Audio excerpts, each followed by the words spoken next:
5 বদলি হজের ইস্যুটা আমরা আলাপ করতে পারি এর মধ্যে, যেহেতু সবার জন্য না, শুধুমাত্র যাদের বদলি হজ তাদের জন্য বলছি। হ্যাঁ, আমি ফোর দিলাম।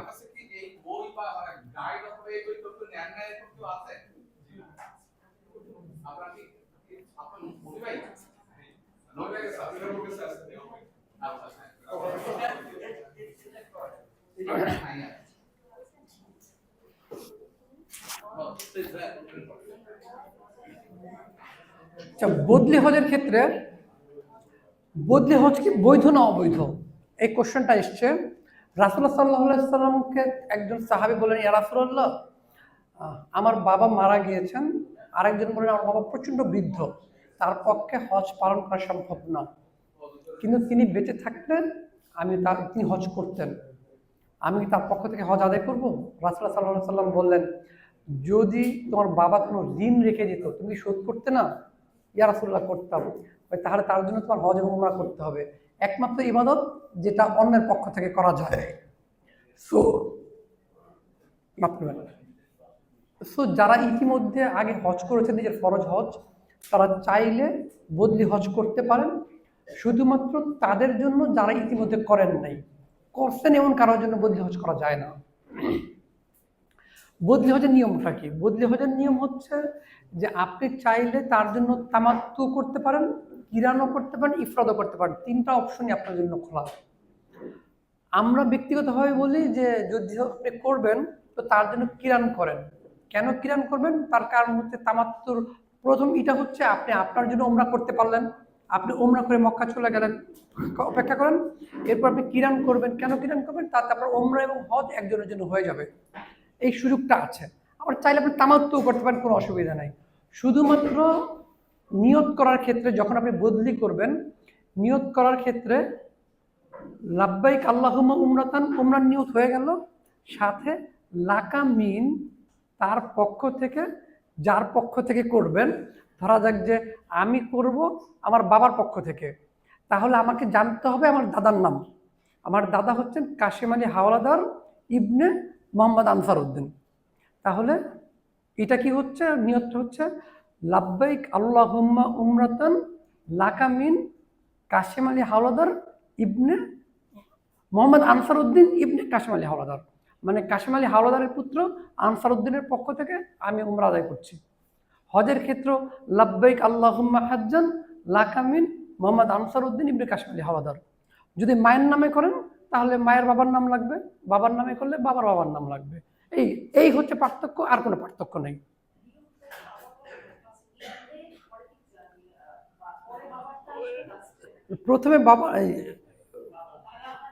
প্রথমে নিজের নাম, মানে প্রথমে যার পক্ষ থেকে করবেন তার নাম, ইবনে তার বাবার নাম। মা করলে মারটা, বাবা করলে বাবারটা।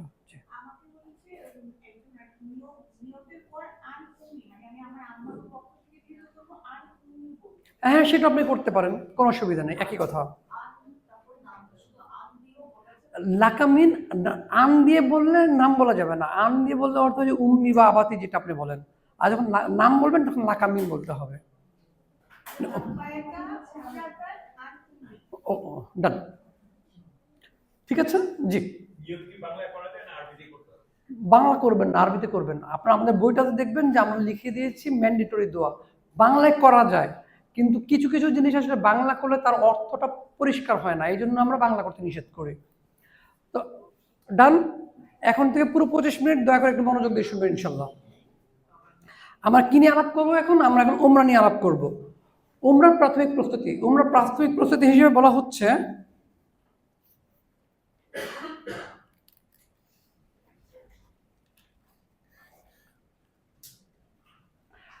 আল্লাহর জন্য একনিষ্ঠ হওয়া,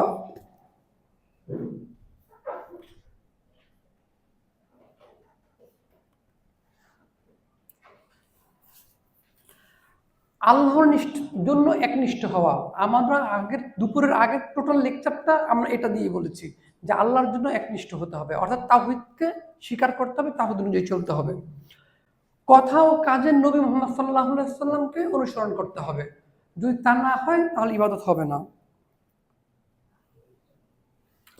ইহরামের 2-1 দিন পূর্বে শারীরিক পরিচ্ছন্নতা অর্জন করা,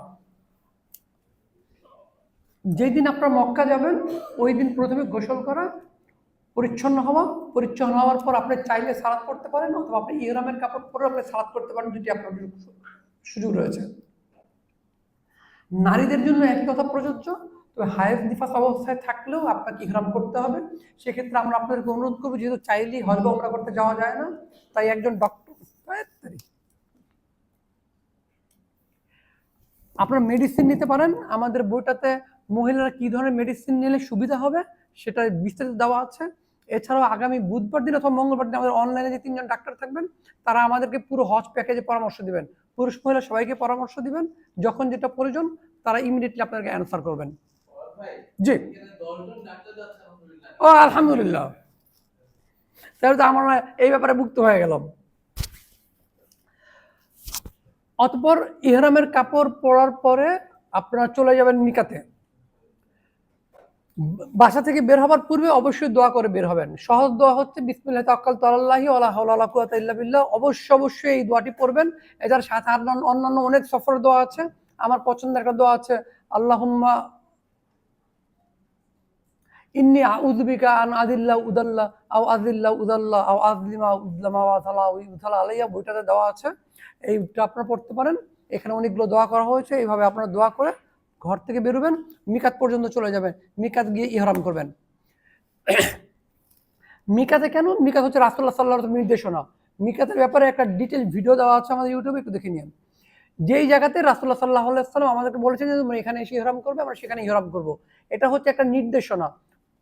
এয়ারপোর্টে দেখবেন অনেকে ইহরাম অলরেডি করে ফেলছে, অর্থাৎ তার রাসূলুল্লাহ সাল্লাল্লাহু আলাইহি ওয়াসাল্লাম নির্দেশকে অমান্য করে নিজের মতো করে কাজ করা শুরু করেছে অলরেডি। আপনি করবেন হজ, নিজের মতো করলে হবে না, রাসূলুল্লাহ সাল্লাল্লাহু আলাইহি ওয়াসাল্লাম নির্দেশ অনুযায়ী করতে হবে, সেই অনুযায়ী ইনশাআল্লাহ করবেন। মিকাতের শিক্ষাটা কি? মিকাতের শিক্ষাটা হচ্ছে, আমি প্রথমত প্রমাণ করছি যে রাসূলুল্লাহ সাল্লাল্লাহু আলাইহি ওয়াসাল্লাম যেভাবে কাজ করতে বলছেন আমরা সেভাবে কাজ শুরু করলাম। দ্বিতীয়ত হচ্ছে, আমি এখন প্রতিজ্ঞা করলাম এই স্থান থেকে যে আমি আর প্রিভিয়াস জীবনে আমি যা ভুল করেছি ভবিষ্যৎ জীবনে আর ভুল করবো না। হে আল্লাহ, তুমি আমাকে ক্ষমা করো, এখন থেকে আমি তোমার দেখানো পথ অনুযায়ী চলবো। আর এটা হচ্ছে একটা দরজা, এই দরজার পরে হচ্ছে আল্লাহ সুবহানাহু ওয়া তাআলার ঘর, যে ঘরে আমি চলে যাচ্ছি। আমি মিকাতে এসে ইহরাম করব, মানে হচ্ছে হারাম হব। হারাম হচ্ছে মানে 2 টুকরা কাপড় পরবো। নিজের জন্য কিছু শিক্ষা দিয়েছে এই জন্য যে পোশাক সম্পর্কে সকল প্রকার রং ঢং চিন্তা ভাবনা সব বাতিল। এখন হচ্ছে মাত্র 2 টুকরা পোশাক। হে আল্লাহ, তুমি আমাকে যেভাবে একেবারে বিবস্ত্র অবস্থায় এনেছিলে, এখন আমাকে 2 টুকরা পোশাক দিয়েছো, অর্থাৎ সকল প্রকার রাগ, লোভ, অহংকার, ঘৃণা সব আমি ত্যাগ করলাম। আমি এর মাধ্যমে প্রমাণ করতে চাই যে কবরে যাওয়ার সময় আমি যেমনিভাবে খালি হাতে যাব, আমি সেই রকম খালি হাতে মাত্র 2 টুকরা কাফনের কাপড় পরে অবস্থা হাজির হয়েছি। আল্লাহ, তুমি আমার কাজগুলোকে কবুল করে নাও। এভাবে শিক্ষাগুলো একটু দেখে নিন ইনশাল্লাহ। তারপরে শুরু হবে আমাদের তালবিয়া। তালবিয়ার সম্পর্কে আমরা অলরেডি কয়েকটা লাইন বলে দিয়েছি, একটু ভিডিওটা দেখে নিন, মনে হয় 10 মিনিটের ভিডিও একটা আছে। তালবিয়ার পুরো শিক্ষাটা হচ্ছে তাওহীদের শিক্ষা। তালবিয়ার পুরো শিক্ষাটা হচ্ছে শিরকের ঘোষণা। সুতরাং যার যার তালবিয়া শেষে পড়বেন, মাহফুজ ভাই পড়বে মাইক দিয়ে, তারপর আপনারা বলবেন, বিষয়টা যেন এমন না হয়। এটা মিছিল না, এটা হচ্ছে একটা ইবাদত। নিজের ইবাদত নিজেকে করতে হবে। আমার ইবাদত অন্য কেউ করে দিবে না, আমার পরীক্ষা অন্য কেউ পাশ করবে না, আমার কবরে অন্য কেউ যাবে না। সো আমাকেই হাসরের ময়দানে জবাবদিহি করতে হবে, আমাকেই কবরে জবাবদিহি করতে হবে। সো আমি আমার ইবাদত করব, পরিপূর্ণরূপে তালবিয়া পাঠ করব। তালবিয়াটা আবার মনে করাই দিচ্ছে, আমরা তালবিয়া পড়ার মাধ্যমে আল্লাহ সুবহানাহু ওয়া তাআলাকে ডেকে ডেকে বলছি, হে আল্লাহ, আমি তোমার দরবারে হাজির হয়েছি, লাব্বাইক বলে তোমার দরবারে হাজির হয়েছি। আমি আসলে আল্লাহর ডাক শোনার জন্য নিজেকে প্রস্তুত করব। যে কান গান শুনবে সে কান আল্লাহর ডাক শুনবে না, যে অন্তর কুচিন্তা করবে সে অন্তর আল্লাহর রেসপন্স শুনবে না। এই জন্য দেখবেন সূরা ফাতিহার 7টা আয়াতে কিন্তু আল্লাহ সুবহানাহু ওয়া তাআলা রেসপন্স করে, এটা জানেন তো? সূরা ফাতিহার প্রত্যেকটা আয়াতে আল্লাহ সুবহানাহু ওয়া তাআলা রেসপন্স করে। সো এই রেসপন্সগুলো শোনার মানসিকতা যখন এখনই আপনার তৈরি হবে যে আল্লাহ কি বলছেন আসলে, তখনই আপনি তালবিয়ার ডাকের রেসপন্সগুলো শুনতে পারবেন। আর তখনই দেখবেন চোখে পানি আসতেছে, অন্যথায় চোখে পানি আসতে চাবে না, অন্তর খুব পাথর হয়ে যায়। এই জন্যই পাথর এবং মানুষ জাতিকে এবং জিন জাতিকে জাহান্নামের ইন্ধন হবে মানুষ ও পাথর, তাই না? তো অন্তর পাথর হয়ে যায়, পাথরকে নরম করতে হবে, তালবিয়া পাঠ করতে হবে। যখনই মানুষ তালবিয়া পাঠ করে তখন সাথের গাছপালা, পথের পাথর সবাই তালবিয়া পাঠ করতে থাকে। মানে তারা বলতে থাকে যে আমরা এতদিন পাঠ করছি, তুইও তো এখন পাঠ করা শুরু করছিস, আলহামদুলিল্লাহ, তুই আয় শিরকের পথে, শিরক মুক্তির পথে, আল্লাহর তাওহীদের ঘোষণায়। আমরা আল্লাহকে বললাম যে হে আল্লাহ, আমি তোমার কাছে বলতে আসছি ইন্নাল হামদা প্রশংসা করার জন্য। কেন? ওয়ান নি'মাতা তুমি যত নিয়ামত দিয়েছো, কত নিয়ামত, লাকা ওয়াল মুলক এই মহাবিশ্ববাসীর জন্য সবকিছু তুমি আমাকে দিয়েছো, এই জন্য আমি তোমার প্রশংসা করতে আসছি এবং বলতে আসছি যে এটা তুমি ছাড়া আর কেউ এর অধিকারী না, এর সাথে আর কারো কোনো অংশীদারিত্ব নাই। এর নাম হচ্ছে তালবিয়া। তালবিয়া নিজের আত্মপ্রচারকে বাদ দিয়ে আল্লাহর প্রচারকে উচ্চকিত করে। সো আপনি আল্লাহর প্রচারে নিজেকে নিয়োগ করবেন, সারা জীবন শুধু আল্লাহর প্রশংসা করবেন, তার প্রচারের জন্য, তার প্রসারের জন্য, তার স্থায়িত্বের জন্য আমাদের কন্টিনিউয়াস কাজ করতে হবে। কতদিন কাজ করতে হবে? আমৃত্যু কাজ করতে হবে। সূরা আলে ইমরান অধ্যায় 3 আয়াত 102-তে বলা হয়েছে, তোমরা মুসলমান না হয়ে মারা যাও না। যেহেতু আমি আমার মৃত্যুর ঘটনা জানি না কখন মারা যাবো, তাই আমাকে মৃত্যু পর্যন্ত 100% ইমানে থাকতে হবে। এই জন্যই আমানতু বিল্লাহি ওয়া আমানতু বিল্লাহ, আল্লাহর প্রতি ইমান আনো। আমাদের কন্টিনিউয়াস ইমানের মধ্যে থাকতে হবে। যদি আমরা থাকতে না পারি তাহলে আমাদের ইমান যে কোনো মুহূর্তে চলে যাবে, আর মালাকুল মউত চলে আসবে। মালাকুল মউত চলে আসতে জীবন শেষ হয়ে যাবে, কোনো অপশনই থাকবে না। সো আমরা যতটা সম্ভব কন্টিনিউয়াস ইমানের উপর থাকার চেষ্টা করবো ইনশাল্লাহ। আর তালবিয়া হোক আমাদের অন্যতম স্লোগান। নিয়তটা কি হবে? লাব্বাইক আল্লাহুম্মা বি উমরাতান, হে আল্লাহ আমরা উমরার জন্য হাজির হয়েছি, আলহামদুলিল্লাহ আমরা উমরার জন্য হাজির হলাম। উমরার পরপরই আমরা তালবিয়া পাঠ করতে থাকবো। যেহেতু এইবার একটু বিশেষ সিচুয়েশন চলছে, অন্যান্য সময় এটা কার্যকরী, কিন্তু এবার যেহেতু যুদ্ধ বিগ্রহ, তাই নিয়ত করার সময় এই ছোট্ট দোয়াটা একটু পড়ে নেবেন। ছোট্ট দোয়াটিতে বলা হয়েছে, ইন হাবাসানি হাবেস মাহিল্লি হাইজু হাবাস্তানি, যদি কোনো কারণে আমি পথে আটকা পড়ে যাই, বিপদ হয়ে যায়, আমি কাজ করতে না পারি, তাহলে হে আল্লাহ ওই জায়গাটা যেন আমার জন্য হালাল করার স্থান হয়ে যায়। এই হালাল হয়ে গেলেন হুদাইবিয়াতে যেমনিভাবে নবী সাল্লাল্লাহু আলাইহি ওয়াসাল্লাম সাহাবীগণ হালাল হয়ে গিয়েছেন, মনে আছে না? তারা উমরা করতে না পারে সেখানে কোরবানি করে ফেললেন। আমাদের এই অবস্থায় হয়ে যেতে পারে যে কোনো মুহূর্তে। তবে আমরা আল্লাহর কাছে দোয়া করবো তিনি যেন পথকে সহজ করে দেন, বাট নিয়তের সাথে এটা ট্যাগ করে নেবেন। তালবিয়া কতক্ষণ চলবে? শুরু থেকে একেবারে তাওয়াফ শুরু করার পূর্ব পর্যন্ত। অনেকে কাবা শরীফ দেখেই তালবিয়া পড়া বন্ধ করে, না, তালবিয়া পড়তে হবে কতক্ষণ পর্যন্ত? তাওয়াফ শুরু করার পূর্ব পর্যন্ত। মনে থাকবে ইনশাল্লাহ। আমরা মক্কাতে যাব, মক্কা থেকে ফ্রেশ হব, ফ্রেশ হয়ে আমরা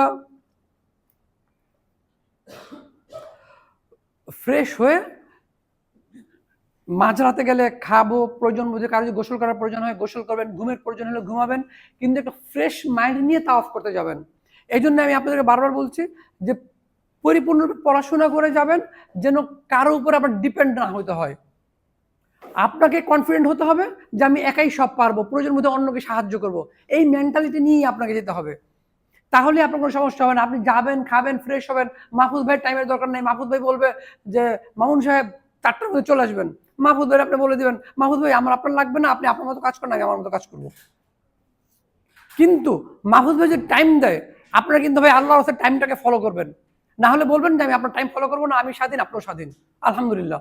কিন্তু টাইম মেনটেন করলে টাইমটাকে মেনটেন করতে হবে, আদারওয়াইজ প্রত্যেকের ডিস্টার্ব হয়। আজকে প্রোগ্রাম যেমন শুরু হয়েছে আমাদের আধা ঘন্টা দেরিতে, এই আধা ঘন্টার জন্য এখন আমাকে বুলেট গদিতে যেতে হচ্ছে।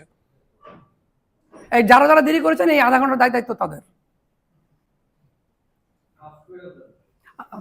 হ্যাঁ, আই এম নোবডি, আল্লাহ ক্ষমা করুন। আজকের জন্য মাপ, আলহামদুলিল্লাহ। কিন্তু পরবর্তী দিনগুলোতে, পরবর্তী প্রশিক্ষণগুলোতে এবং মক্কাতে অবশ্যই কোনোভাবেই আপনার টাইম দয়া করে মিস করবেন না প্লিজ। তাহলে আমরা এখন কি করলাম? আমরা একেবারে চলে আসলাম কোথায়? মক্কাতে।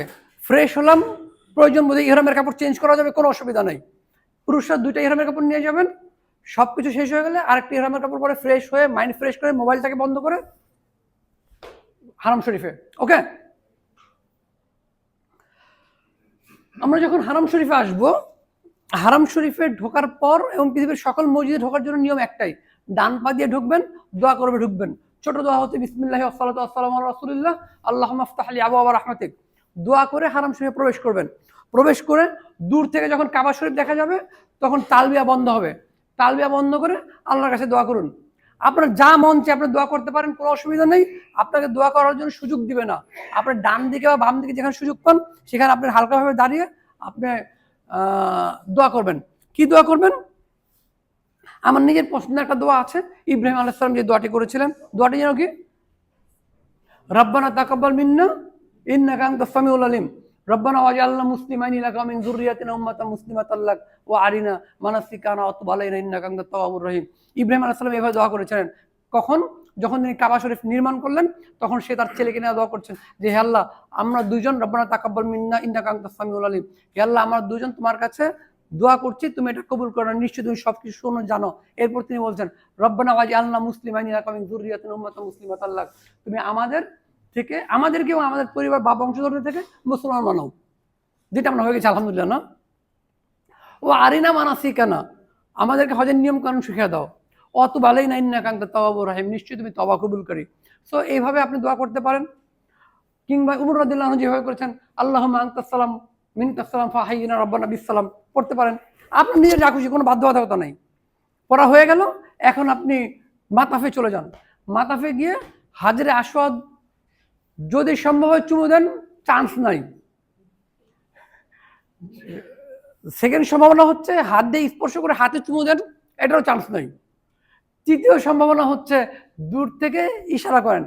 আমার ছবিটাতে ভুল আসছে, বাম হাত দেখাচ্ছে, ডান হাত দিয়ে ইশারা করতে হয়। আমি ছবিটা ঠিক করে নেব। বিসমিল্লাহি আল্লাহু আকবার অথবা বিসমিল্লাহি আল্লাহু আকবার ওয়ালিল্লাহিল হামদ। ক্লিয়ার? আপনি এতটুকু বলে আপনি এখন চক্কর শুরু করবেন। পুরো চক্করে দোয়া কবুল হয়। আসলে ইহরাম অবস্থাতে দোয়া কবুল হয়, এখানে তো বিশেষভাবে দোয়া কবুল হয়। তো এই জায়গাতে আমাদের দুটো কাজ আছে।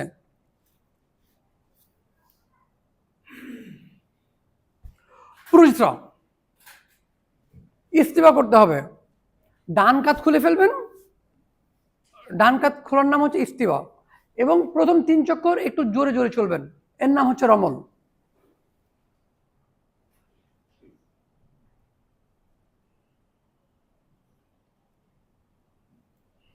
ঠিক আছে? পুরুষরা ডান কাত খুলে ফেললেন, মহিলারা যেভাবে আছেন সেভাবেই থাকবেন। পুরুষরা একটু জোরে হাঁটবেন, মহিলা নর্মাল গতিতে হাঁটবেন। আবার বলছি ভাই, পর্দা কিন্তু এখানে ফরজ, ধাক্কাধাক্কি করা হারাম, অন্যকে কষ্ট দেওয়া হারাম। যদি পর্দার লঙ্ঘন করার সম্ভাবনা হয়, তাহলে আপনি নিচতলা দিয়ে না গেলে দোতলায় করেন, দোতলায় সম্ভব না হলে 3 তলা গিয়ে করেন। আল্লাহর রাস্তায় ধাক্কাধাক্কি করবেন না, অন্যকে কষ্ট দিবেন না, আর পর্দার লঙ্ঘন হয় এমন কোনো কাজ করা যাবে না। কথা ক্লিয়ার? শুরু করেন চক্কর। আমরা দোয়া করার পদ্ধতি শিখেছি না? আল্লাহর প্রশংসা করেন, দুরূদ শরীফ পাঠ করেন, তওবা ইস্তেগফার করেন, এরপর আপনি আপনার মতো করে যা মন চায় দোয়া করেন। দোয়া শেষ হলে আবার দুরূদ শরীফ পড়েন, আল্লাহর প্রশংসা করেন, মজাজ শেষ। তো পুরো চক্করটা আপনি যদি নিচতলা দিয়ে দেন, ধাক্কাধাক্কি বা ভিড়ের উপর ডিপেন্ড করে কতক্ষণ লাগবে। 2 তলা 3 তলা দিয়ে করলে আপনার সময় লাগবে নর্মাল গতিতে হাঁটলে 1.5 থেকে 2.5 ঘন্টা, জোরে হাঁটলে 1 ঘন্টা, আর একটু বেশি আস্তে হাঁটলে 2 ঘন্টা। তো সব মিলিয়ে আপনাকে সিদ্ধান্ত নিতে হবে আপনি কোন দিক দিয়ে করবেন। এখানে কোনো পরামর্শ দেওয়ার কিছু নেই। চক্কর শুরু হোক, আমরা ঘুরতে থাকবো, দোয়া করতে থাকবো, দোয়া করতে থাকবো। রুকনি ইয়ামিনিতে যখন আসবো, রুকনি ইয়ামিনি কোনটা? এইটা হচ্ছে হাজরে আসওয়াদ কর্নার, দেখতেই পাচ্ছেন। আমরা এখান থেকে ঘুরে আসতে আসতে যখন আমরা এইখানে আসবো, এটার নাম হচ্ছে Rukni Yemeni corner. Rukni Yemeni কর্নারে পারলে স্পর্শ করবেন, না পারলে কোনো কাজ নাই। এখানে চুমো দেওয়ার কোনো সুযোগ নাই, ইশারা করার কোনো সুযোগ নেই, জাস্ট স্পর্শ করা। এখান থেকে হাজরে আসাদ পর্যন্ত একটা বিশেষ দোয়া, রব্বানা আতিনা ফিদ দুনিয়া হাসানা ওয়া ফিল আখিরাতি হাসানা ওয়া কিনা আযাবান নার। হে আল্লাহ, তুমি আমাকে দুনিয়াতে হাসানা দান করো, আখিরাতে হাসানা দান করো, জাহান্নামের আযাব থেকে রক্ষা করো। আপনি একদমে পড়তে পারেন, 3 দমে পড়তে পারেন, যেভাবে খুশি পড়েন। অন্যান্য দোয়া করবেন, তবে এই দোয়াটা বিশেষভাবে পড়বেন। সাথে কিছু কিছু বইয়ের মধ্যে লেখা আছে ওয়াদখালাল জান্নাতা, হে আল্লাহ তুমি আমাকে জান্নাত দাখিল করো, ও নাউযু বিকা মিনান নার, জাহান্নামের আযাব থেকে রক্ষা করো। এই কথাটা হাদিসে নাই, সুতরাং অপ্রয়োজনীয় কথা বলা যাবে না, নিজের মন গড়া কোনো মতামত দেওয়া যাবে না। দোয়া এতটুকুই, রব্বানা আতিনা ফিদ দুনিয়া হাসানা ওয়া ফিল আখিরাতি হাসানা ওয়া কিনা আযাবান নার। যদি দোয়া করতে মন চায় আপনি অন্যান্য দোয়া করতে পারেন, কিন্তু এই দোয়ার সাথে কোনো কিছু ট্যাগ করবেন না ভাই, প্লিজ।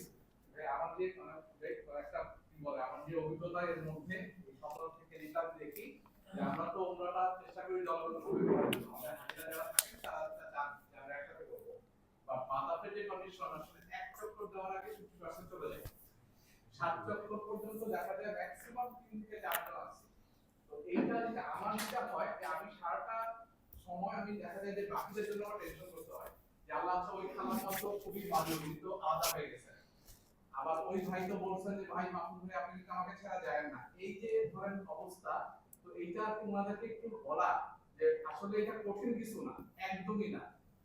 তো 7 চক্কর, তারপর হচ্ছে যে আপনার 2 রাকাত সালাত, দরজায় পান করা, সাই করা। তো ধরে নিতে হবে ইনশাআল্লাহ আল্লাহ চাহে তো আমরা একসাথে থাকবো, মানে আমি আলাদা হয়ে যাব। আলাদা হয়ে গেলে কি কি করতে হবে এটা যেন আমরা সমস্ত আপনারা মুখস্থ করে ফেলি, মানে আমরা যেন ভয় না পাই এখানে, কারণ আল্লাহ আছেন।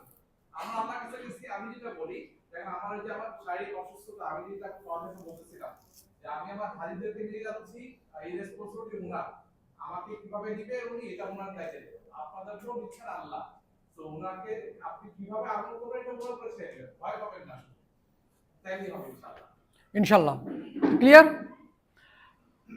সো আমাদের প্রথম চক্করটা হয়ে গেল, এরপর আমরা আবার হাজার আসদের কাছে আসবো, এসে আল্লাহু আকবার। প্রথমবার কি বলছিলাম? বিসমিল্লাহ আল্লাহু আকবার। দ্বিতীয়বার কি বিসমিল্লাহ আল্লাহু আকবার বলবো না, কারণ একবার বিসমিল্লাহ হয়ে গেছে, শুরুতে বিসমিল্লাহ, এখন শুধু আল্লাহু আকবার। আল্লাহু আকবার বলে আবার আপনি চক্কর শুরু করেন, আগের মতোই দোয়া করতে থাকেন। আপনারা চাইলে একই দোয়া 100 বার করতে পারেন, বিভিন্ন দোয়া করতে পারেন। আমরা যে দোয়ার যে চ্যাপ্টারটা, দোয়ার যে বইটা আছে, আমাদের যে বইটা আছে, ওখানে কি কি দোয়া করবে একটা বিশাল লিস্ট দেওয়া আছে। সো আপনি চাইলে ওই দোয়াগুলো করতে পারেন, কিংবা দোয়াতে কতগুলো দোয়াই দেওয়া আছে, আপনি চাইলে সেই দোয়াগুলো করতে পারেন। আর রব্বানা আতিনার চাইতে বড় কোনো দোয়াই নাই।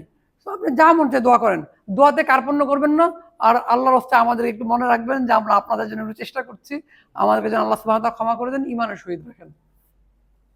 দ্বিতীয় চক্কর হয়ে গেল। তৃতীয়, চতুর্থ, পঞ্চম, ষষ্ঠ, সপ্তম, সব চক্কর একই রকম। চক্কর যদি ভুলে যান, ভুল হইতেই পারে। এই জন্য আমরা মাঝে মাঝে বলি ছোট্ট মাহুদ থেকে ছোট তদবির আপনাকে দিচ্ছেন 7 চক্কর, ওইটা গুনতে পারেন, হাতটা গুনতে পারেন। ফরাদ ভাই যদি এটা হারায় যায়, যাইতেই পারে, সেক্ষেত্রে ইমিডিয়েটলি মনে করবেন যে হে আল্লাহ, আমি কয় চক্কর দিয়েছি? 3 চক্কর, ওকে ফাইন 3 চক্কর। 5 চক্কর, ফাইন 5 চক্কর। 4 চক্কর, আচ্ছা 4 চক্কর। যেটা মনে করবেন ওইটাই হচ্ছে আপনার চক্কর সম্পর্ক, বাকিটা শুরু করবেন। ক্লিয়ার? তাওয়াফের মধ্যে অজু ম্যান্ডেটরি। যদি কোনো কারণে অজু ছুটে যায়, তাহলে আপনি কি করতে হবে? তাহলে আপনাকে আবার বাহিরে গিয়ে উজু করতে হবে, তায়াম্মুম করলে হবে না। অজু করে এসে বাকি চক্করটা দিতে হবে। এর মাঝে কোনো গল্প গুজব করা যাবে না, বেশি সময় নষ্ট করা যাবে না। উমরাতে 2 ফরজ, ইহরাম বাঁধা বা ইহরাম করা, আর হচ্ছে তাওয়াফ করা।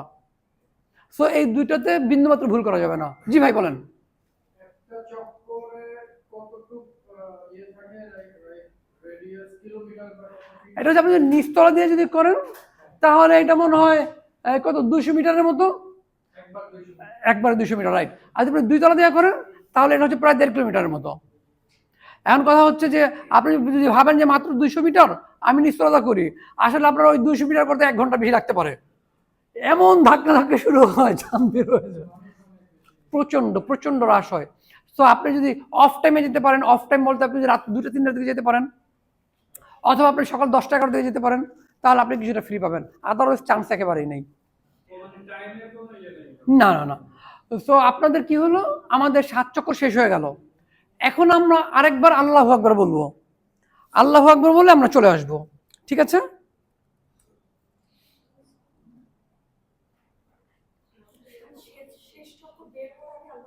রাইট, শেষ চক্কর বের হওয়ার আগে একবার আল্লাহু আকবার বলবো।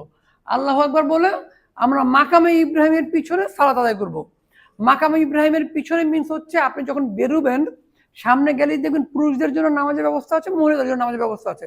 যে যার জায়গায় নামাজ পড়বেন, ওপেন স্পেসে আল্লাহর ওয়াস্তে নামাজ পড়বেন না। এটা মানে অসম্ভব রকম একটা খারাপ কাজ। কারণ হচ্ছে নামাজের সামনে যাওয়া হচ্ছে পাপ, আপনারা জানেন। আপনি যখন সূত্রা ছাড়া নামাজ পড়েন, কিছু লোক বাধ্য হয়ে ওই দিক দিয়ে যাইতে, তাদের পাপ হয়। আর এই পাপের একটা পোর্শন আপনাকে বের করতে হবে। সো যেখানে নামাজের ব্যবস্থা সেখানে নামাজ পড়বেন। আর মহিলারা প্রকাশ্যে নামাজ পড়বেন না, একটু আড়ালে যেখানে ব্যবস্থা আছে সেখানে নামাজ পড়বেন ইনশাল্লাহ। 2 রাকাত সালাত হয়ে গেল। সালাত পড়ার পরে আপনাকে জমজমের পানি পান করতে যেতে হবে। জমজমের পানি পান করতে যাওয়া হচ্ছে আরেক ধামাকা। পুরুষ মহিলা সবাই ধাক্কা ধাক্কি করে পানি খাওয়া শুরু করে। আল্লাহর রাস্তায় এটা করবেন না। পুরুষরা পুরুষের জায়গায় পান করবেন, মহিলারা মহিলাদের জায়গায় পান করবেন। যদি পুরুষ মহিলার জায়গা খুঁজে না পান, যদি মহিলাদের জায়গায় থাকেন, তাহলে মহিলারা পুরুষ ভাইদের জন্য, পুরুষ ভাইদের আপনার মাহরম পুরুষদের জন্য পানি নিয়ে আসবেন। আর যদি মাহরম আর যদি পুরুষদের জায়গা হয়, তাহলে পুরুষরা মাহরম বোনদের জন্য নিয়ে আসবেন। আবার এক বোন আরেক ভাইরে দিয়ে দেন না যে সফরের বোন দিয়ে দেয়, সফরের বোন বলে কিছু নাই। ঠিক আছে, সফর ভাই বলেও কিছু নেই। হয়ে গেল পানি পান করা। পানি পান করার জন্য 7টা ফর্মুলা আছে। প্রথমত বিসমিল্লাহ বলে পানি পান করতে হবে, ডান হাতে গ্লাস ধরতে হবে, 3 নিঃশ্বাসে পানি পান করতে হবে, পানি পানের পূর্বে দোয়া করতে হবে, আল্লাহুম্মা ইন্নী আসআলুকা ইলমান নাফিয়ান ওয়া রিজকান ওয়াসিয়া ওয়া শিফা মিন কুল্লি দাই। দোয়াটা পরে 3 নিঃশ্বাসে পানি পান করবেন, পানি পান শেষে আলহামদুলিল্লাহ বলবেন। জমজমের পানি খাওয়ার জন্য কিবলামুখী হওয়াটা সুন্নাহ। জমজমের পানি চাইলে দাঁড়াও পান করা যায়, বসেও পান করা যায়, লেখা আছে দেখে নিন। তাহলে পানি পান শেষ হয়ে গেল। যদি এখন সুযোগ হয় আপনি আরেকবার হজরা আসওয়াদের কাছে গিয়ে আল্লাহু আকবার বলবেন। অনেকে এখানে কনফিউজ হয়ে যায়, ফরহাদ ভাই এটা কি আছে, আছে কি নাই একটু মুসলিম শরীফে দেখে নিন। হাদিসে জাবির নামে যেটা আছে একটু দেখবেন, দেখবেন যে রাসূলুল্লাহ সাল্লাল্লাহু আলাইহি ওয়াসাল্লাম শেষবার আরেকবার গেলেন, গিয়ে তিনি চলে আসলেন। এখন আমরা যাব সাফা মারওয়াতে সাই করার জন্য। একটা ছোট্ট ভুল করছি, মানে একটা জিনিস বাদ পড়ে গেছে। সালাত যখন পড়বেন তখন আপনাকে মাকামে ইব্রাহিমের ওখানে বলতে হবে কি জানো, ওয়াত্তাখিযু মিন মাকামে ইব্রাহিম মুসাল্লা, এই আয়াতটুকু পাঠ করতে হবে। এটা হচ্ছে কোরআন একটা আয়াত, আল্লাহ সুবহানাহু ওয়া তাআলা বলছেন তোমরা মাকামে ইব্রাহিমকে নামাজের জায়গা বানাও। এটা পড়বেন। পড়ার পরে যে 2 রাকাত সালাত পড়বেন, প্রথম রাকাতে সূরাতুল ফাতিহা, দ্বিতীয় রাকাতে এবং সূরাতুল ফাতিহার সাথে সূরাতুল কাফিরুন, দ্বিতীয় রাকাতে সূরাতুল ফাতিহার সাথে সূরাতুল ইখলাস। সূরাতুল ফাতিহাকে বলা হচ্ছে উম্মুল কোরআন বা কোরআনের মা। সূরাতুল কাফিরুনকে বলা হয় শিরক মুক্তির ঘোষণা, কাফেরদের সাথে সম্পর্ক ছেদের ঘোষণা। সূরাতুল ইখলাসকে বলা হয় তাওহীদের ঘোষণা বা আল্লাহ সুবহানাহু ওয়া তাআলার ডেফিনিশন। এই তাফসীরগুলো একটু আল্লাহর রাস্তায় দেখে নেবেন। আমরা এর প্রত্যেকটা সূরা ঘন্টার পর ঘন্টা আলোচনা করেছি।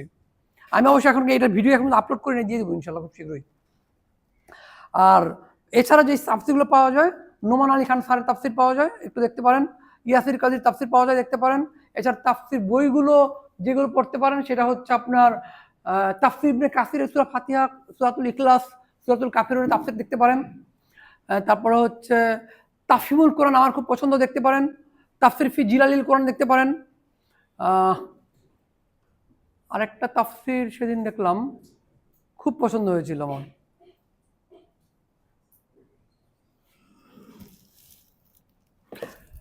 আমাদের শহীদ মাওলানা দেলোয়ার হোসেন সাইদি, তার তাফসীরে সাইদি সূরা ফাতিহা, ইখলাস এবং কাফিরুন পড়তে পারেন, ট্রিমেন্ডাসলি গুড।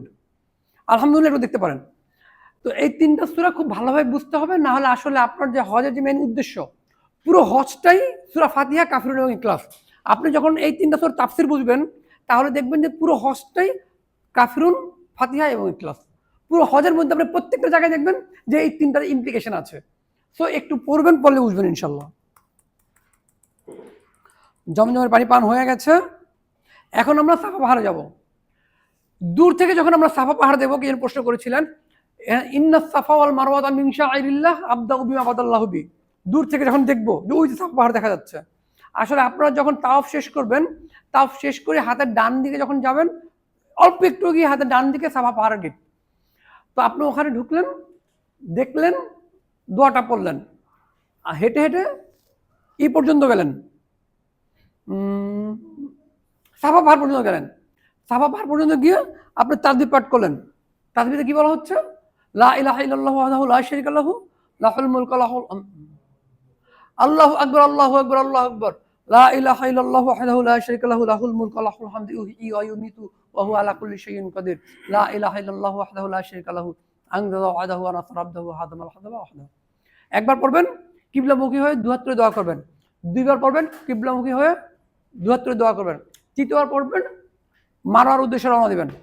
মারার উদ্দেশ্যে যাওয়ার পর কিছুক্ষণ পরেই দেখবেন যে নীল বাতি আছে, এই যে এরকম নীল না সবুজ, এটা আমার দোষ।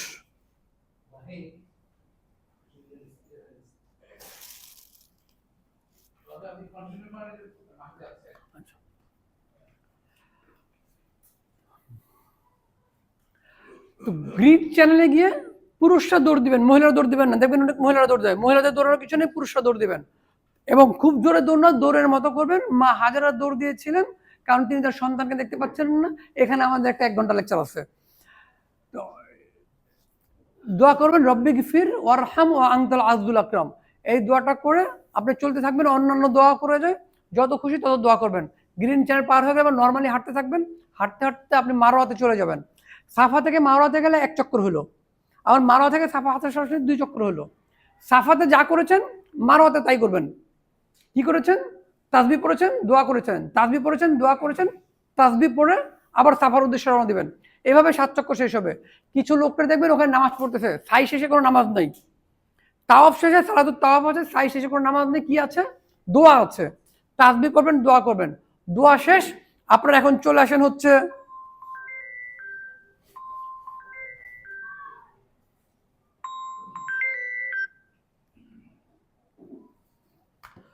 দোয়া শেষ করে সাফা থেকে বেরোবেন।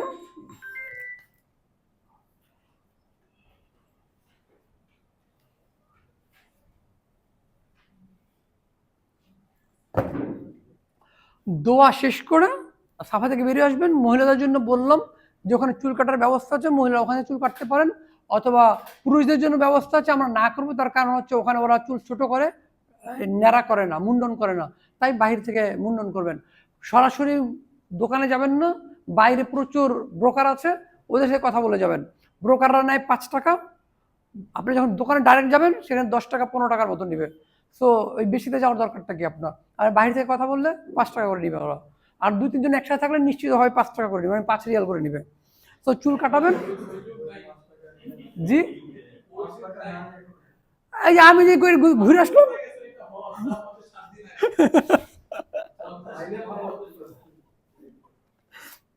তাহলে হচ্ছে রেজার নিয়ে যাবেন, একজন গিয়ে সেলুনে কাটবেন, এরপর তিনি একজন করে কেটে দেবেন। 5 টাকা 5 টাকা 5 টাকা, 5 রিয়াল 5 রিয়াল 5 রিয়াল। ওখানে গিয়ে শুনি প্রচুর বলে খামসা খামসা খামসা খামসা, মানে হচ্ছে 5 রিয়াল 5 রিয়াল 5 রিয়াল 5 রিয়াল। তো যাই হোক, আমাদের চুল কাটা হয়ে গেল পুরুষ মহিলা সবার। এরপর আপনি পোশাক চেঞ্জ করবেন। পোশাক চেঞ্জ করে আপনার আলহামদুলিল্লাহ ওমরা কমপ্লিট হয়ে গেল। এই তো এই ইয়ে কোথায়, আলো কোথায়?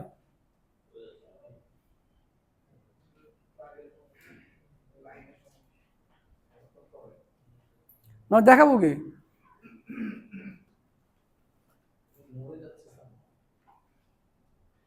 আসছিল না আসেনি একবার? আচ্ছা আসছে।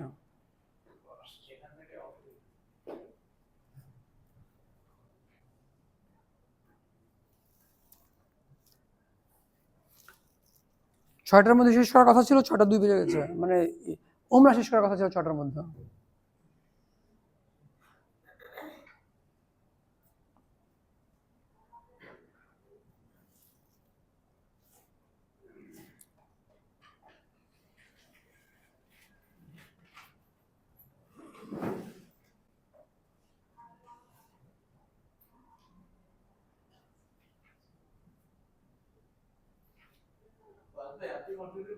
না এই ছবিটা এখন দেখিতে হবে যে ভাই খুব টেনশন আছে। টেনশন নিয়েন না ভাই, সবাইকে বলা হয়েছে অনলাইনে জয়েন করার জন্য।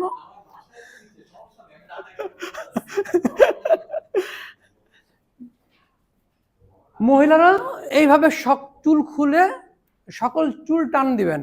তারপর মাহরম ভাই থাকলে তিনি অথবা অন্য কোনো মহিলা যিনি হালাল হয়েছেন তিনি এইভাবে চুল কেটে দিবেন।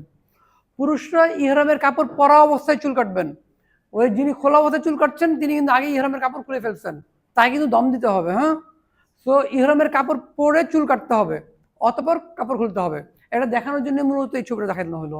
ক্লিয়ার? চুল কাটা হয়ে গেল আলহামদুলিল্লাহ। আমরা এখন আল্লাহর কাছে দোয়া করবো যেন তিনি আমাদের কাজগুলো সহজ করে দেন। আমরা এরপর আস্তে আস্তে চলতে থাকবো। আমরা মক্কাতে বসে থাকবো, মক্কাতে বসে বসে আমরা আল্লাহর ইবাদত করব। কি কি ভুল করি আমরা উমরাতে এগুলো দেখে নিয়েন, আমরা এই আলোচনা করছি না, ফাঁকি দিচ্ছি।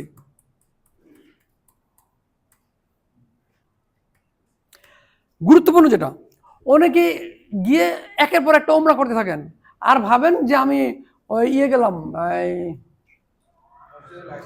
মসজিদুল আয়েশাতে গিয়ে, তানিম মসজিদে গিয়ে আবার ইহরাম করে এসে উমরা করে। দয়া করে এই কাজটা করবেন না। রাসূলুল্লাহ সাল্লাল্লাহু আলাইহি ওয়াসাল্লাম সরাসরি হাদিসে এসেছে যে জিবরিল এসে বললেন যে এক সফরে এক উমরা, সো এক সফরে এক উমরা। তবে যদি আপনার কোনো কারণে যদি মিকাতের বাইরে যান, চাইলে আরেকটা করতে পারেন। যদি আমাকে জিজ্ঞাসা করেন ফরহাদ ভাই আপনি কি করতেন, আমি বলবো যে আমি করতাম না। ইভেন আমি যদি মদিনাতে যাই, মদিনা থেকে ব্যাক করার যে সময় আমি উমরা করতাম না, কারণ আমি অলরেডি উমরা একবার করে ফেলছি। সো এখন আমার কাজ হচ্ছে তাওয়াফ করা, জিকির আজকার করা, দোয়া করা। কেন? ফতহ হচ্ছে এক সফরে এক উমরা। অন্যরা যা করে, কে কি করে ভাই তার দায়িত্ব তো জবাব দিতে আমি আপনাকে করতে পারবো না। কারণ আমি আমারটা বলতে পারি যে আমার ইবাদত আমাকে করতে হবে, আমার ইবাদত অন্য কেউ করে দিবে না, আমার ইবাদত সুন্নাহ অনুযায়ী করতে হবে। অন্য কি করলো আমি কাউকে সাবধান করতে পারি আলহামদুলিল্লাহ, করতে না পারলে আল্লাহর কাছে তওবা এবং ইস্তেগফার করবো।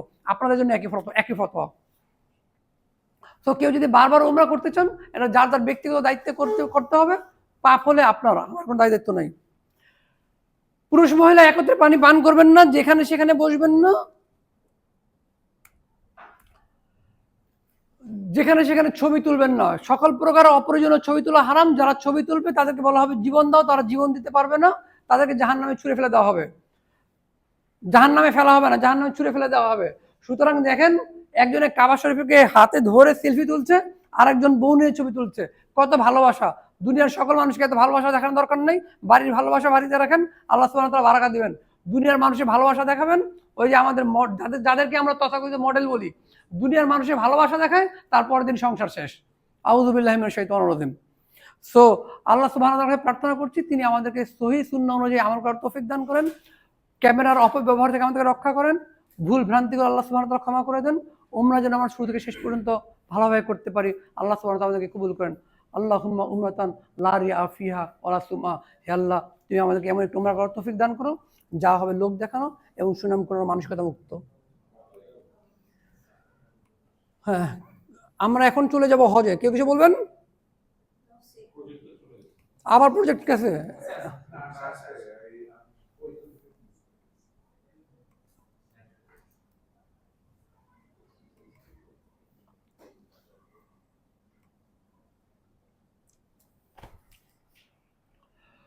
উমরা শেষ হলে আমাদের কাজ হচ্ছে হজের জন্য অপেক্ষা করা। আমরা যারা তামাত্তু করব তাদের জন্য কাজ হচ্ছে হজের জন্য অপেক্ষা করা। হজের জন্য আমরা কতক্ষণ পর্যন্ত অপেক্ষা করব? আমরা 8 তারিখ পর্যন্ত অপেক্ষা করব, বা আমাদেরকে যদি নিয়ে যাওয়া হবে সেদিনের জন্য। এর মধ্যে আমরা দোয়া করতে থাকবো আল্লাহুম্মা হাজ্জাতান লা রিয়া ফিহা ওয়ালা সুমআ। হে আল্লাহ, তুমি আমাদেরকে হজ করার তৌফিক দান করো যা হবে লোক দেখানো সুনাম করার মানসিকতা মুক্ত। আমাদের মুসলিম হওয়াটা অত্যন্ত জরুরি, সেটা আমরা আগেই বলেছি। খুব সংক্ষেপে বলে দিচ্ছি, এটা আমরা আগে একবার বলেছি অন্য একটা চার্টের মাধ্যমে, সেই চার্টটা দেখাচ্ছি আপনাদেরকে। এই চার্টটা আপনাদেরকে দেখিয়েছিলাম অন্যভাবে। এই চার্টটা হচ্ছে 8 তারিখে আমরা ইহরাম করব, 8 তারিখে মিনায় যাব, জোহর আসর মাগরিব এশা ফজর পড়ব, 9 তারিখ সূর্য উঠলে আরাফায় যাব। আরাফাতে গিয়ে আরাফাতে গিয়ে খুতবা শুনবো, জোহর এবং আসর একত্রে কসর করে পড়বো, 2 রাকাত করে 4 রাকাত পড়বো। এর মাঝে কিন্তু অনেক ফতোয়া আছে ভাই, কোনো ফতোয়াতে দয়া করে যাবেন না, যেটা বলছি সেটা শোনান। আর যদি আপনার কাছে মনে হয় যে আমি কোনো ভুল বলছি, তাহলে দয়া করে হাদিস এবং কোরআন চেক করবেন, হাদিসগুলো চেক করবেন, দেখবেন সেখানে কি বলা হচ্ছে, সেই অনুযায়ী আমল করবেন। আমি ফরহাদের মূল্য 0 যদি এটা কোরআন এবং হাদিস অনুযায়ী না হয়। যে কথা কোরআন এবং হাদিসে আছে আলহামদুলিল্লাহ বলার চেষ্টা করব। যদি ভুল করি তাহলে শয়তানের পক্ষ থেকে আল্লাহ সুবহানাহু ওয়া তাআলা আমাদেরকে রক্ষা করুন। কোরআন এবং হাদিসের বাইরে কোনো কথা বলা যাবে না, কোনো আমল করা যাবে না।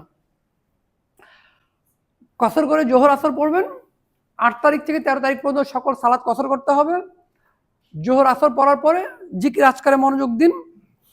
সূর্য ডুবে যাবে, আকাশ অন্ধকার হয়ে যাবে, আমরা চলে যাব হচ্ছে মুজদালিফায়। মুজদালিফাতে গিয়ে মাগরিব এবং এশা পড়ব, ভিতর পড়ব। আমরা মুজদালিফাতে তাহাজ্জুদ পড়ব না, ক্লিয়ার? মুজদালিফাতে আমরা তাহাজ্জুদ পড়ব না, জিকির আজকার করব, আমরা হালকা ঘুম দিব, কারণ তারপর আমাদের প্রচুর কাজ। সো মুজদালিফার কাজ শেষ হয়ে গেল, ফজরের সালাত পড়ব, ফজরের সালাত পর আমরা জিকির আজকার করব। সূর্য ওঠার আগে আমরা মুজদালিফা থেকে রওনা দিব। মুজদালিফা থেকে রওনা দিয়ে আমরা চলে আসবো জামারাতে।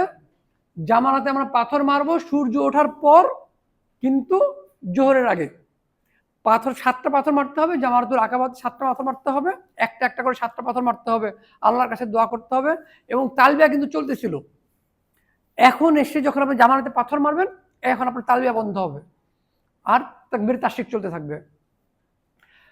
তালবিয়া পড়া শেষ, মাফ করবেন, তালবিয়া বন্ধ করে আপনি 7টা পাথর মারবেন, পাথর মেরে আপনি মিনাতে আসবেন, মিনাতে এসে আপনি রেস্ট নেবেন, এর মধ্যে আপনার কোরবানির খবর চলে আসবে।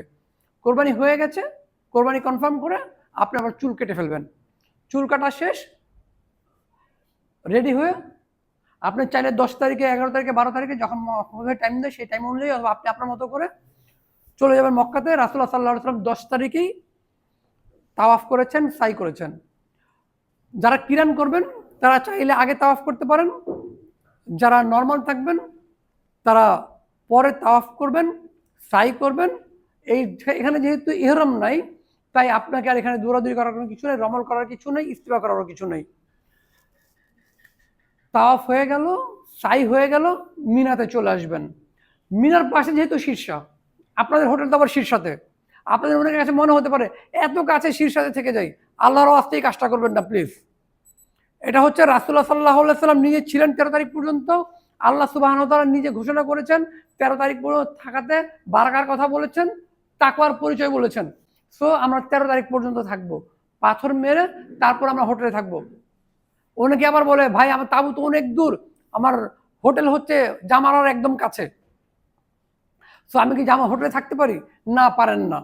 আপনাকে হোটেলে থাকতে হলে ওইখানকার আলেমের পরামর্শ নিতে হবে যে আপনি কোন কেসের ভিত্তিতে, কতটুকু অসুস্থতার ভিত্তিতে আপনি হোটেলে থাকবেন। আদারওয়াইজ কোনো সুস্থ মানুষের পক্ষে থাকা সম্ভব না, যদি থাকেন তাহলে দম দিতে হবে। এমন কিছু করবেন না যাতে দম দিতে হয়। কেউ যদি বলে যে ভুল হয়ে গেছে একটা দম দিয়ে দেই, না, ভুল হয়ে গেলে একটা দম দেওয়া যাবে না। দম দিতে হলে অবশ্যই আমাদেরকে আগে জানাবেন যে ফরহাদ ভাই এই অবস্থা হয়েছে, কেউ দম দিতে বলতে, দম কি দিব, আমি সিদ্ধান্ত দিব যে করবেন কি করবেন না। আর আপনার যদি এসব পরিচিত কোনো আলেম থাকে তার সাথে আলোচনা করবেন, তার সাথে আলোচনা করে দম দিবেন। আদারওয়াইজ কারো কথা শুনে দম দিবেন না। যার জ্ঞান নাই তার মতামত নেওয়া যাবে না, মূর্খের জ্ঞান নেওয়া যাবে না। কমপ্লিট। আমরা মিনাতে আসবো, 13 তারিখ পর্যন্ত থাকবো, 13 তারিখ শেষ, এরপর হচ্ছে আমরা বিদায়ী তাওয়াফ করবো, এরপর যখন সময় ঢাকা আসবো। চলুন আমরা কিছু শব্দ জেনে নেই। 1 নম্বর শব্দ হচ্ছে মিকাত, যেখান থেকে আমরা ইহরাম করব। এটা আমরা আগে বলেছি আপনাদেরকে। ইহরাম হচ্ছে হালাল হওয়া বা হারাম হওয়া, যেটাই বলেন না কেন, নিজস্ব ইচ্ছা আকাঙ্ক্ষা বলে কিছু থাকবে না। তালবিয়া হচ্ছে শুধুমাত্র আল্লাহকে মানার ঘোষণা। তাওয়াফ হচ্ছে মালিকের আকর্ষণ বলের কেন্দ্রে প্রবেশ করা। সাই হচ্ছে অসহায়তা থেকে মুক্তির উপায়। যেমনিভাবে মা হাজেরা অসহায়তা থেকে মুক্তি পেয়েছিল, আমরাও ঠিক একইভাবে অসহায়তা থেকে মুক্তি পাবো ইনশাল্লাহ।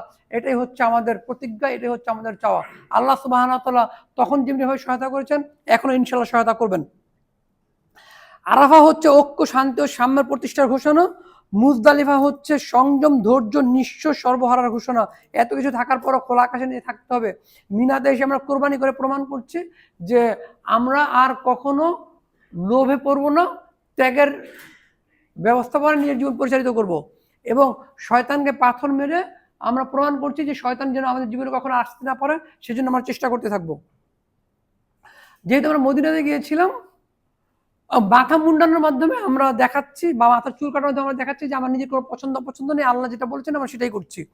আর মদিনাতে আমরা তো গিয়েছিলাম, আসছি, আমাদেরকে যেটা দেওয়া হয়েছে সেটা আল কোরআন, এই পুস্তকটা জীবনে এবং জগতে প্রতিষ্ঠা করার জন্য আমরা কাজ করবো ইনশাল্লাহ। ঠিক আছে, অনেক দ্রুত যাচ্ছে। হজের ফরজ হচ্ছে 3টা: ইহরাম করা বা ইহরাম বাঁধা, 9 জিলহজ আল্লাহ আরাফা অবস্থান করা, আর 3 নম্বর হচ্ছে তাওয়াফে ইফাদা করা বা তাওয়াফ করা। এই 3টা ফরজ। ওয়াজিবগুলো একটু দেখে নেন। মুজদালিফায় থাকতে হবে, জামানায় পাথর নিক্ষেপ করতে হবে, মিনায় অবস্থান করতে হবে, কোরবানি করতে হবে, চুল কাটতে হবে, সাফা মারওয়া সাই করতে হবে, তাওয়াফে বিদা করতে হবে। এই কাজগুলো করলে আপনার উমরাতে কোনো দম দিতে হবে না, কোনো সমস্যা হবে না ইনশাল্লাহ। হজে কোনো দম দিতে হবে না, কোনো সমস্যা হবে না ইনশাল্লাহ। সাধারণত কারো কোনো সমস্যা হয় না, সমস্যা তাদের হয় যারা বেশি বোঝে। সুন্নতগুলো নিয়ে আমরা ইতিমধ্যে আলাপ করেছি। ইহরাম বাঁধার আগে গোসল করা সুন্নাত, সেলাইবিহীন কাপড় পরতে হবে, উচ্চস্বরে তালবিয়া পাঠ করতে হবে। আরাফায় সম্ভব হলে গোসল করবেন। সূর্যোদয়ের আগে মুজদালিফাতে যাওয়া যাবে না। 3 জামাতে পাথর মারতে হবে। পাথর মারার নিয়মটা হচ্ছে, প্রথমে পাথর মেরে জামারাতুল সুগরাতে বা ছোট জামাতে পাথর মেরে, প্রথম দিন 10 তারিখে শুধুমাত্র জামারাতুল আকাবাতে পাথর মারতে হবে। এরপরের 3 দিন জামারাতে সুগরাতে পাথর মেরে পাশে চলে যাবেন, পাশে গিয়ে আল্লাহর কাছে দোয়া করবেন। দ্বিতীয়বার পাথর মারবেন, সাইডে এসে আল্লাহর কাছে দোয়া করবেন। তৃতীয়বার পাথর মারবেন, পিছন দিকে না তাকিয়ে সামনে চলে যাবেন। পিছনে যে বন্ধুরা থাকে তারা ওদেরকে বলে রাখবেন যে সামনে গিয়ে আমরা ওখানে দাঁড়াবো। তবে না দাঁড়ানোই ভালো, প্রচন্ড রাশ হয়, অন্যের ডিস্টার্ব করার দরকার নেই। নিজেরা দুই তিনজন করে যাবেন, মাহফুজ ভাইকেও ডিস্টার্ব করার দরকার নেই। নিজেরা রেডি থাকেন যে নিজেরা সবকিছু পারবেন। পড়াশোনা করেন, কোথাও কনফিউজড হলে আমরা তো আরো একসাথে আছি। কতদিন পর্যন্ত একসাথে আছি? হজ শেষ হওয়ার পূর্ব পর্যন্ত আমি একসাথে আছি। গ্রুপে নক দেওয়ার সাথে সাথে ইনশাল্লাহ আমরা চেষ্টা করবো রেসপন্স করার জন্য। আর যদি আপনার ইমিডিয়েট হয় তাহলে কল দিবেন, আমরা ইনশাল্লাহ রেসপন্স করার চেষ্টা করবো। আমার তৌফিক ইল্লাহ বিল্লাহ। এরপর তো নানা প্রবলেম থাকতেই পারে, বাট আমরা চেষ্টা করবো ইমিডিয়েট রেসপন্স করার জন্য। প্রবলেম হবে না ইনশাল্লাহ, একটু পড়াশোনা করলে প্রবলেম হবে না। হজের আয়াতগুলো অবশ্যই একটু পড়বেন, এটা দিয়ে দিব, নাম্বারগুলো দেখে নিন।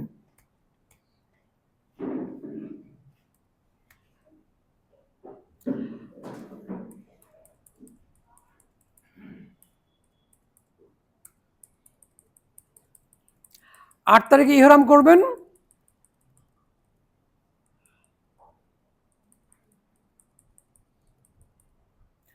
ইহরাম অবস্থায় কিছু নিষিদ্ধ কাজ আছে, একটু মন দিয়ে দেখে নেন। পুরুষরা সেলাই বিশিষ্ট কাপড় পরতে পারবেন না, মহিলারা যে কোনো কাপড় পরতে পারবেন। পুরুষরা মাথা ও মুখমণ্ডল ঢাকতে পারবেন না, টুপিও পরতে পারবেন না। মহিলারা মুখমণ্ডল ঢাকতে পারবেন না, হাত মোজা পরতে পারবেন না, তবে পা মোজা পরতে পারবেন, কেটস পরতে পারবেন মহিলারা, কোনো সমস্যা নাই। ইহরাম করার পরে কোনো প্রকার সুগন্ধি ব্যবহার করা যাবে না, আতর, গন্ধযুক্ত তেল, সাবান, টিস্যু ইত্যাদি ব্যবহার করা যাবে না। মহিলারা কখনোই সুগন্ধি ব্যবহার করে ঘরের বাইরে যেতে পারবেন না। ইহরাম অবস্থায় নখ কাটা, চুল কাটা, দাড়ি কাটা, গোফ কাটা, পশম কাটা, উপড়ানো এগুলো করা যাবে না। মহিলারা ইহরাম অবস্থায় যেহেতু 3-4 দিন থাকতে হবে, তাই প্রথমেই খুব ভালোভাবে মাথা ধুয়ে নেবেন, এরপর সুন্দরভাবে মাথা বাঁধাই করে মাথার চুলগুলো বেঁধে নেবেন, যেন আপনার আগামী 3 দিন অর্থাৎ 8 তারিখ, 9 তারিখ, 10 তারিখ পর্যন্ত, কোরবানি দেওয়ার পূর্ব পর্যন্ত যেন আপনার মাথা খুলতে না হয়, সেই জন্য মেন্টালি প্রিপেয়ার থাকবেন। যাদের উকুন আছে, ঘা আছে, তাদের জন্য কেস ভিন্ন। যাদের এই সমস্যা আছে ওই ডাক্তারের সাথে আলাপ করবেন, আমাদেরকে জানাবেন, ফটো জানিয়ে দেবো ইনশাল্লাহ। পুরুষদের পায়ের পাতার উপরের মাঝখানের উঁচু হাড় এবং গোড়ালি আবৃত করা যাবে না। 2 ফিতলা স্যান্ডেল পরা হচ্ছে রিকমেন্ডেড।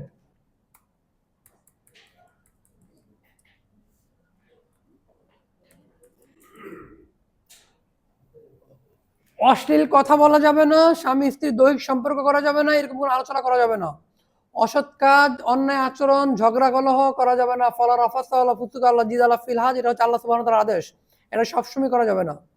বিবাহ করা, বিবাহ দেওয়া, বিবাহের প্রস্তাব দেওয়া যাবে না। গাছের পাতা ছেঁড়া যাবে না, ডালপালা ভাঙা যাবে না। হারাম এলাকায় কোনো পরিত্যক্ত জিনিস পুরানো যাবে না, এই ব্যাপারে সাবধান থাকতে হবে। নিষিদ্ধ কাজগুলোর ব্যাপারে সাবধান থাকবেন, কেউ ভুলে করে ফেললে জানাবেন, দম দিতে হবে কিনা জানিয়ে দেবো ইনশাল্লাহ। আরাফা থেকে মুজদালিফায় যাওয়ার পথে প্রচন্ড ভিড় হবে, সো অস্থির হবেন না। আবার গতবার মাহফুজ ভাইরা করার আগেই, এশার নামাজের টাইম শুরু হওয়ার আগেই তারা গিয়ে হাজির হয়ে গেছে, আধা ঘন্টার মধ্যে চলে গেছিলেন না? এশার নামাজ শুরু হওয়ার আগে গিয়া পড়ছে, ফরাদ ভাই এসব পড়বো নাকি পড়বো না। তো ভাগ্য ভালো থাকলে এরকম, নাহলে প্রচন্ড জাম হতে পারে। জ্যামে অস্থির হওয়া যাবে না, আল্লাহর কাছে দোয়া করতে হবে, তবে এবং ইস্তিগফার করতে হবে। যদি বেশি জ্যাম হয়ে যায়, মাহফুজ ভাই তো আছেনই, জানাবেন, আর উনি অভিজ্ঞ হয়ে গেছেন, তো কখন নামাজ পড়তে হবে তিনি বলে দেবেন ইনশাল্লাহ। আপনারা যেদিন যাবেন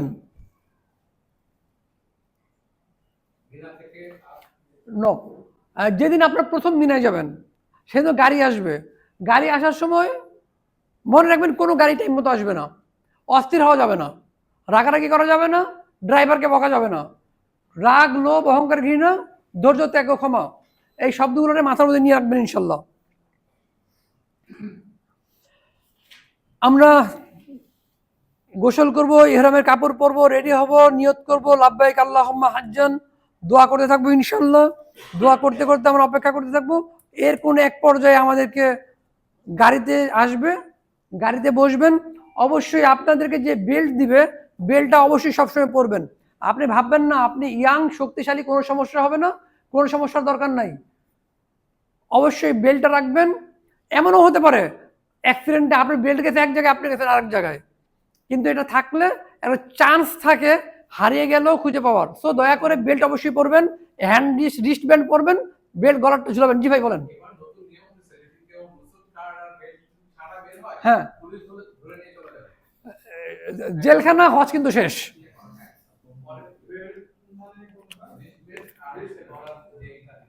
রিস্ট বেল্ট, গলার বেল্ট, এই গলা এই ফিতা নুতুক কার্ড, এটা অবশ্যই সাথে রাখবেন, অবশ্যই সাথে রাখবেন। কেউ যদি নাও ধরে তবুও সাথে রাখবেন।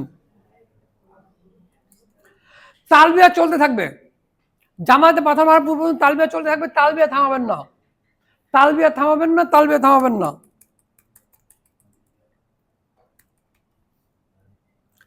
একটু ডিস্টেন্স গুলো আপনারা দেখে নিন, সময় হলে হাঁটবেন, মিনাতে আসবেন, মিনাতে থাকবেন। মিনা কিন্তু খুবই গুরুত্বপূর্ণ জায়গা, যেখানে আপনার ধৈর্য ত্যাগ ও ক্ষমার প্রমাণ পাওয়া যাবে। অপ্রয়োজনীয় হাঁটাহাঁটি করবেন না, যেখানে সেখানে ময়লা ফেলবেন না, আপনার ময়লার কারণে অন্যের ডিস্টার্ব হতে পারে, আপনি থুতু ফেললে অন্যের জামা কাপড় নষ্ট হতে পারে। সো যেখানে ডাস্টবিন আছে সেখানে ময়লা ফেলবেন, অন্য কোথাও ময়লা ফেলবেন না।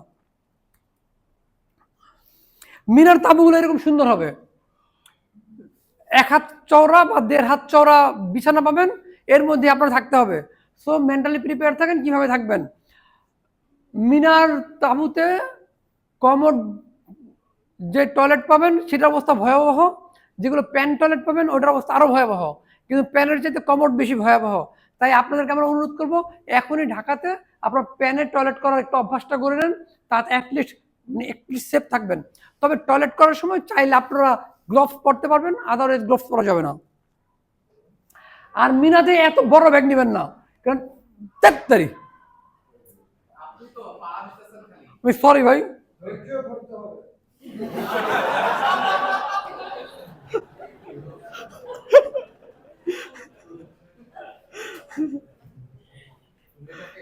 এই পাশে নিয়ে আসো তারটাকে। আগে ওটা লাগাও, পাও ওখানে নাও, এমনি সময় নাই, আসে কাট আসছে। ব্যাগের পিছন দিয়ে দিয়ে দাও তারটা, তাহলে অ্যাটলিস্ট পায়ে লাগবে। না আমি একটু সরিয়ে দিয়েছি ইনশাআল্লাহ।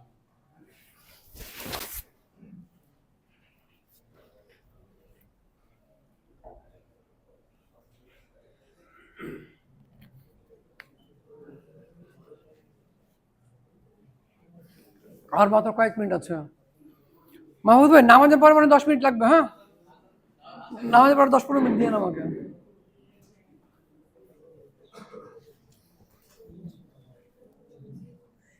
আর টাইম একবার মিস হয়ে গেলে শিডিউল আর ম্যানেজ করা যায় না।